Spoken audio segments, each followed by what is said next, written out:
चलो आपको मालती के करीब चोपड़े में लेके चलते हैं, जहाँ मालती, उसके पति राकेश और उसका ससुर श्यामलाल वार्तालाप कर रहे थे, जिसमें मालती अपने पति को कहती है कि आप खाना खा लो। तो उसने कहा कि मैं खाना वहीं अपने ठेले पे खाऊंगा। तो वो कहती है बाबूजी देखो ना, ये खाना खाते ही नहीं, दूसरों की प्लेट लगाते लगाते अपनी प्लेट नहीं लगाते। उसने कहा बस करो भी, पति ने कहा।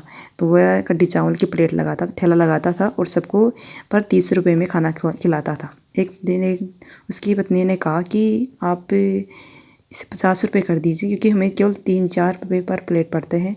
तो उसने कहा कि मैं ये केवल पैसों के लिए नहीं करता, मैं ये करता हूँ ताकि देश समाज सेवा हो सके। कहीं भी उसकी पत्नी को भी ये बात अच्छी लगी। इसमें बीता एक पता चला कि एक उसके दुखों का पहाड़ा पड़ा कि उसके पति को ठेले पे हार्ट अटैक आ गया। ये उसे पता चला तो उसे हॉस्पिटल लेके गई।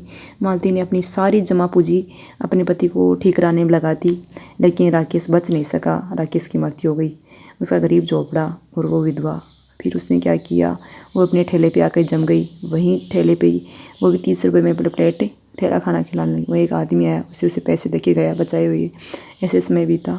उसने एक दिन देखा कि एक लड़का जो रोड किनारे बैठा हुआ है वो उदास था। दिन ढल गया, फिर वो यहीं बैठा था। फिर वो उसके पास आया, उसने कहा कि दीदी मुझे खाना दो। नहीं, मेरे पास केवल 10 रुपये हैं। फिर कहा ठीक है ले लो। फिर उसने खाना खिला दिया उसे 10 रुपये में ही। फिर डेली वो ऐसे ही करता था, डेली आता था और बचा कुचा खाना खाता था शाम को, और 10 रुपये उसे देके, क्योंकि उसके बाद 10 रुपये। एक दिन वो आया कि कहा डेली दीदी मुझे आज लास्ट बार खाना खा रहा हूँ, क्योंकि मैं या तो मैं एग्ज़ाम देने जा रहा हूँ, या तो मैं पास हो जाऊँगा। नहीं पास नहीं हुआ तो मैं अपने गाँव चला जाऊँगा और मैं बापू जी के साथ खेती करूँगा। तो उसने कहा कि तुम चिंता मत करो, तुम पास ज़रूर हो जाओगे। वो चला जाता है, उसकी आँखें, दोनों की आँखें नम थी। ऐसे ही मालती का ठेला चल रहा था। समय बीत गए, 3 साल हो गए। उसका श्यामलाल भी साथ दे रहा था।